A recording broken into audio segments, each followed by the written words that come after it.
ಬೆಳಗಾವಿಯ ಸುವರ್ಣಸೌಧ ಬಳಿ ಲಿಂಗಾಯತ ಪಂಚಮಸಾಲಿ ಮೀಸಲಾತಿ ಹೋರಾಟ ವೇಳೆ ಲಾಠಿ ಚಾರ್ಜ್ಗೆ ಖಂಡನೆ. ಬೆಳಗಾವಿಯಲ್ಲಿ ಪಂಚಮಸಾಲಿ ಜಗದ್ಗುರು ಬಸವಜಯ ಮೃತ್ಯುಂಜಯ ಶ್ರೀ ನೇತೃತ್ವದಲ್ಲಿ ಪ್ರತಿಭಟನೆ.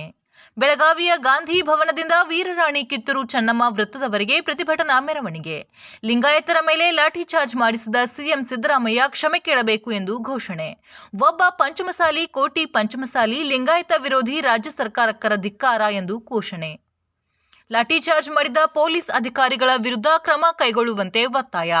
ನಾಳೆ ನಮಗೆ ಪ್ರತಿಭಟನೆ ಅನುಮತಿ ನೀಡಬೇಕು, ಇಲ್ಲವಾದರೆ ರಾಷ್ಟ್ರೀಯ ಹೆದ್ದಾರಿ ತಡೆದು ಪ್ರತಿಭಟನೆ ಮಾಡ್ತೀವಿ ಎಂದ ಬಸವಜಯ ಮೃತ್ಯುಂಜಯ ಸ್ವಾಮೀಜಿ ಹೇಳಿದರು. Bureau report Gangadhara S Shiragavi, GS5 TV Kannada news, Belagavi.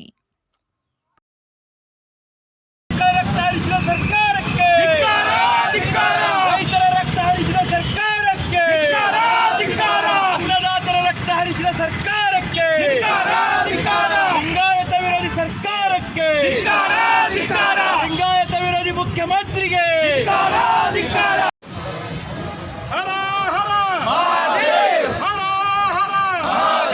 बोलो राष्ट्रमाता जन्म माता की जय, बोलो जगन माता कुमारी माता की जय, बोलो राजमाते बेड़मणि मल्लभ माता की जय, बोलो वीर माते किळದಿ ಚೆನ್ನಮ್ಮ माता की जय, क्रांति वीर समूह नारायणवರಿಗೆ जय, ಶಿವಾಜಿ ಮಹಾರಾಜರಿಗೆ जय, ಬಾಬಾ ಸಾಹೇಬ್ ಅಂಬೇಡ್ಕರ್ ಅವರಿಗೆ जय, ಸಾಲಿ ಮೀಸಲಾತಿ ಹೋರಾಟಕ್ಕೆ जय, ಮೀಸಲಾತಿ ಹೋರಾಟಕ್ಕೆ जय, ಪ್ರಾಣವನ್ನಾದರೂ ಕೊಟ್ಟೆವು, ಪ್ರಾಣವನ್ನಾದರೂ ಕೊಟ್ಟೆವು.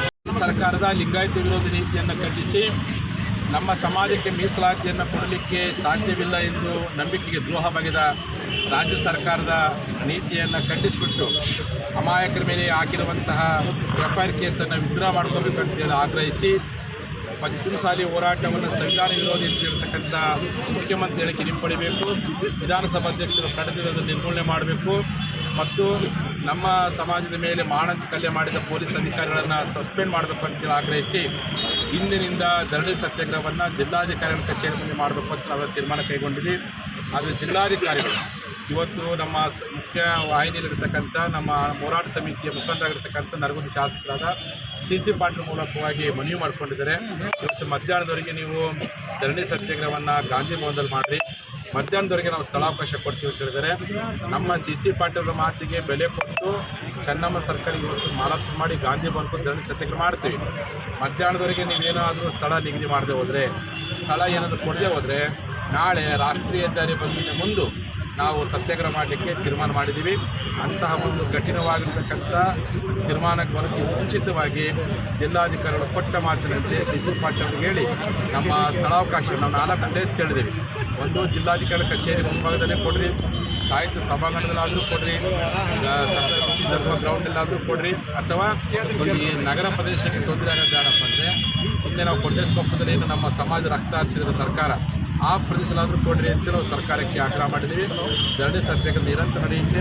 ಮುಖ್ಯಮಂತ್ರಿ ಕ್ಷಮೆ ಕೇಳೋವರೆಗೂ, ಸಂವಿಧಾನ ವಿರೋಧಿ ಒಂದು ಶಬ್ದ ಕಡದಿಂದ ನಿರ್ಮೂಲನೆ ಆಗೋವರೆಗೂ, ಅಮಾಯಕರನ್ನು ಬಿಡುಗಡೆ ಮಾಡೋವರೆಗೂ, ಪೊಲೀಸರನ್ನು ಸಸ್ಪೆಂಡ್ ಮಾಡೋವರೆಗೂ ನಮ್ಮ ಸಮಾಜದ ಮೀಸಲಾತಿ ಕೊಡೋದಿಲ್ಲ ಅಂತ ನಂಬಿಕೆ ದ್ರೋಹ ಮಾಡಿರ್ತಕ್ಕಂಥ ರಾಜ್ಯ ಸರ್ಕಾರ ಖಂಡಿಸಿಬಿಟ್ಟು ಸತ್ಯಾಗ್ರಹವನ್ನು ಶುರು ಮಾಡ್ತೀವಿ.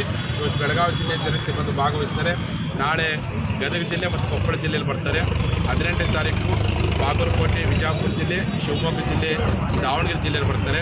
19ನೇ ತಾರೀಕು ನಮ್ಮ ಬಳ್ಳಾರಿ, ವಿಜಯನಗರ ಜಿಲ್ಲೆಯ ಮತ್ತು ರಾಯಚೂರು ಜಿಲ್ಲೆ ಜನರು ಭಾಗವಹಿಸ್ತಾರೆ. 20ನೇ ತಾರೀಕಿಗೆ ಗುಲ್ಬರ್ಗ, ಬೀದರ್, ಯಾದಗಿರಿ ಜಿಲ್ಲೆ ಬರ್ತಾರೆ. 21ನೇ ತಾರೀಕು ಚಿತ್ರದುರ್ಗ, ಮೈಸೂರು ಮತ್ತು ಬೆಂಗಳೂರು ಜನ ಬರ್ತಾರೆ.